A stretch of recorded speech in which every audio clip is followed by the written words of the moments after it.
What I'm about to share with you destroyed 20 years of my spiritual seeking in just 5 minutes, and it can do the same for you, if you have the courage to listen until the end. Why you still suffer the ego's trap. You watched the first part, understood that the I doesn't exist, but still, you continue to suffer. Why? Because there's a final trap, an illusion so subtle that even those who have awakened fall into it repeatedly.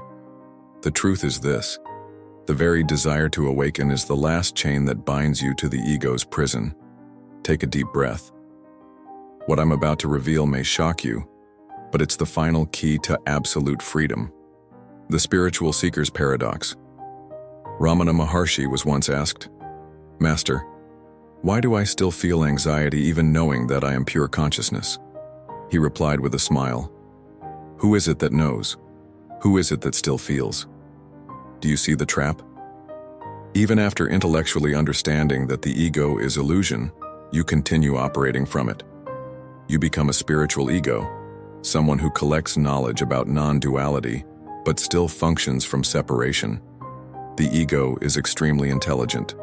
When it can no longer maintain its obvious masks, money, status, relationships, it dresses itself in spiritual clothes. Now you are someone who awakens, someone who understands truth, someone superior to others who still sleep.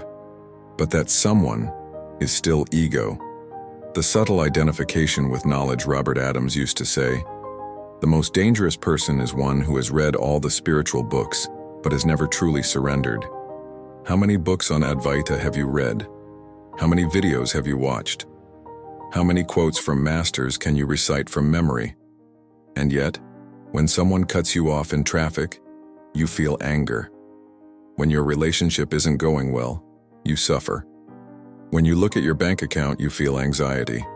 Why does this happen? Because you've turned spiritual knowledge into just another ego identity.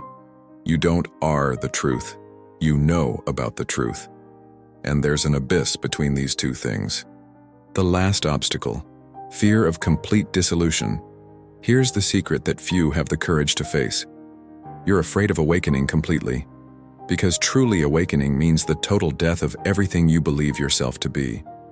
It's not just abandoning the negative ego. It's abandoning even the good ego, the spiritual ego, the ego that understands. It's the death of the person who meditates. It's the death of the person who seeks. It's the death of the person who progresses spiritually. Nisargadatta Maharaj said something that terrified many of his disciples. When you truly awaken, you'll discover that there was never anyone to awaken. There was never a path. There was never a seeker. Everything was just a dream in consciousness. Can you accept this? That your entire spiritual journey, all your practices, all your realizations, all of this is also illusion? The truth about spiritual practices. But what about meditation? What about self-inquiry? What about all the techniques you taught in the first part? Listen carefully. Spiritual practices are simultaneously absolutely necessary and completely useless. They are necessary because, in ignorance, you need something to do. The mind that believes it's separate needs tools to dissolve itself. But they are useless because what you truly are never needed any practice. Your real nature, pure consciousness, was never absent, never lost, never needed to be found. It's like trying to use a flashlight to find the sun. The very attempt reveals that you haven't understood where the light is. Papaji used to play with his disciples. You come here seeking enlightenment, but I tell you, you are already enlightened. You just need to stop pretending to be ignorant. Total surrender. So what's the answer? How do you escape this final trap? Stop trying to awaken. Stop being a spiritual seeker. Stop trying to improve yourself. Stop trying to dissolve the ego. Stop trying to reach elevated states. Simply stop. And in the complete stopping, in the total abandonment of all effort, of all seeking, of all desire, even the desire for liberation, something extraordinary happens. What you always were reveals itself naturally, not as an experience, not as a state, not as something you achieve, but as what you never stopped being. Living from not knowing, Socrates said, "I only know that I know nothing." This wasn't humility. It was the most profound spiritual realization. When you truly don't know who you are, when you abandon all definitions, all identities, all concepts about yourself, including the concept that you are consciousness, that you are Brahman, that you are divine, then you simply are, without story, without past, without future, without purpose, without meaning.